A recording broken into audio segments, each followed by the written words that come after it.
नरेंद्र मोदी भी चीन के दौरे पर है। आज इस समिट का सबसे अहम सत्र चल रहा है, जिसमें सभी सदस्य देशों के नेता साझा हितों और चुनौतियों पर चर्चा कर रहे हैं। आज के सत्र से पहले प्रधानमंत्री नरेंद्र मोदी, चीन के राष्ट्रपति शी जिनपिंग और रूस के राष्ट्रपति व्लादिमीर पुतिन इस सीओ के मंच पर एक साथ नजर आए हैं। तीनों नेता आपस में बात करते देखे गए हैं, तो ये बेहद ही खूबसूरत तस्वीर सामने आई है और 20 से ज़्यादा देशों की सहभागिता।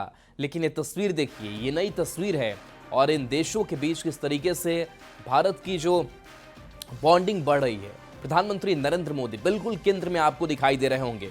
नेता अलग अलग देशों के उन्हें घेरे हुए दिख रहे हैं, उनसे बातचीत करते हुए उनको समझते हुए दिखाई दे रहे हैं। प्रधानमंत्री नरेंद्र मोदी का ये बॉडी लैंग्वेज बता रहा है कि किस तरीके से अंतर्राष्ट्रीय स्तर पर और इन देशों के साथ उनका समन्वय हो रहा है। तो देखिए, ये वार्ता काफ़ी बेहद ही अहम मानी जा रही है और ये तस्वीर और भी बेहद अहम हो जाती है जब एक टैरिफ बम फोड़ा गया हो अमेरिका की तरफ से। लेकिन इन सब के बीच एक बड़ा संदेश भी प्रधानमंत्री नरेंद्र मोदी देते हुए दिखाई दे रहे हैं। बिल्कुल केंद्र में आपको प्रधानमंत्री नरेंद्र मोदी दिखाई दे रहे होंगे। खुद वो समझा रहे हैं बाकी नेताओं को, कुछ बता रहे हैं, जो उनके इशारे हैं, जो उनका हाव भाव है, वो बता रहा है कि किस तरीके से वो बाकी जो देश के नेता हैं उनको भी वो समझा रहे हैं। तो ये बेहद ही खूबसूरत तस्वीर जो है वो सामने आई है इस सीओ समिट की ये बैठक और इस सत्र का आज सबसे अहम दिन माना जा रहा है।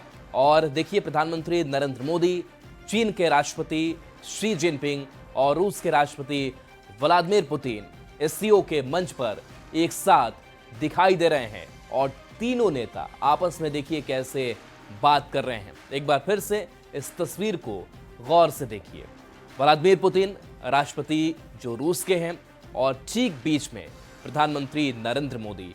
और देखिए, भारत की केमिस्ट्री को लेकर भी चर्चाएं हो रही है और ये चर्चाएं लगातार पिछले 2-3 दिनों के इवेंट में देखने को मिली भी है कि किस तरीके से कितनी करीबी के साथ प्रधानमंत्री नरेंद्र मोदी जो रिश्ते हैं वो मजबूत इन देशों के साथ करते आ रहे हैं। भारत ने ये बताने की कोशिश की है, संदेश साफ है कि किस तरीके से भारत जो है वो विश्व पटल पर उभरा है और भारत भी बाकी देशों के लिए कितनी ज़रूरत अब के समय में बन चुका है। तो महाशक्तियों का ये महामिलान कह